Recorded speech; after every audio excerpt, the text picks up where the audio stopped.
ஞானானந்தமயம் தேவம் நிர்மலஸ்படிகாக்கிருத்திம் ஆதாரம் சர்வவித்யானாம் ஹயக்ரீவம் உபாஸ்மகே. வணக்கம்.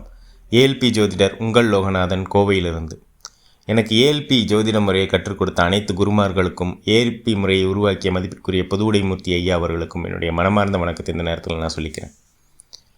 ஜாதக ஆய்வுக்கு போகிறதுக்கு முன்னாடி என்னோடய சேனல் நீங்கள் சப்ஸ்கிரைப் பண்ணலாம், சப்ஸ்கிரைப் பண்ணிக்கோங்க. ஏஎல்பி முறையில் நான் ஆய்வு செய்து போடும் வீடியோக்கள் உங்களை உடனுக்குடன் வந்து சேரணும் அப்படின்னு நினச்சிங்கன்னா இங்கே இருக்கிற பெல் நோட்டிஃபிகேஷனை செலக்ட் பண்ணிக்கோங்க.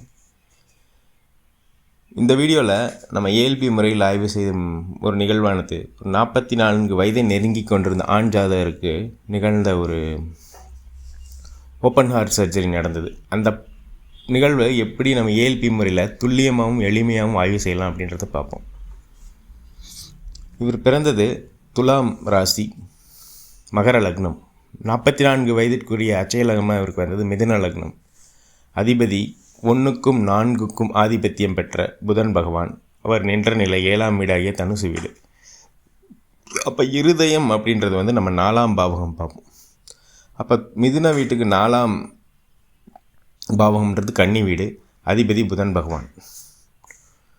அப்போ இவருக்கு ஆப்ரேஷன் நடந்தது எப்போ நடந்திருக்கும் அப்படின்னா மிருகசீரிடம் 4 அதில் பயணிக்கிறப்ப இவருக்கு நடந்தது. மிருகசீரிடம் 4 அதிபதி செவ்வாய் பகவான். அவர் நின்றது சிம்ம வீடாகிய 3ஆம் வீடு.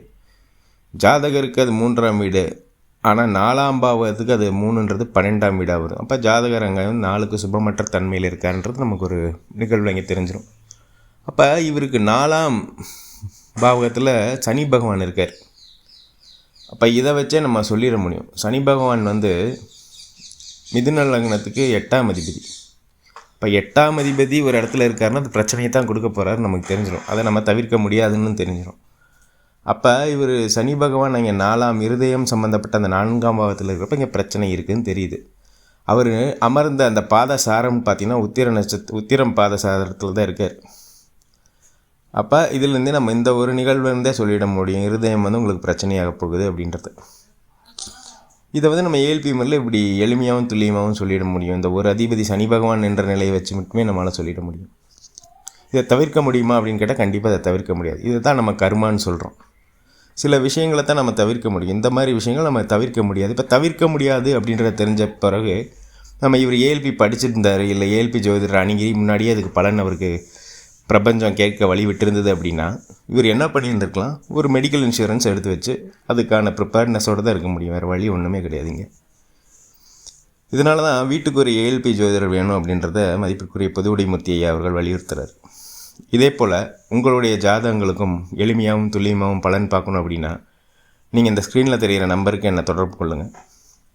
இந்த நேரத்தில் ஏஎல்பி ஜோதிடத்தை எனக்கு கற்றுக் கொடுத்த மதிப்பிற்குரிய பொதுவுடைமூர்த்தி ஐயா அவர்களுக்கு என்னுடைய மனமார்ந்த நன்றிகளை சொல்லிவிட்டு, இந்த வீடியோவை பார்த்து கொண்டிருக்கும் உங்களுக்கும் நல்ல சிந்தனை சூழ்நிலை வாய்ப்புகள் அமையட்டும்னு எல்லாம் வல்ல இறைவனை வேண்டிக்கிட்டு மீண்டும் ஒரு ஏஎல்பி முறையிலான ஜாதக ஆய்வில் உங்களை சந்திக்கும் வரை உங்களிடமிருந்து விடைபெறுகிறேன். நன்றி, வணக்கம்.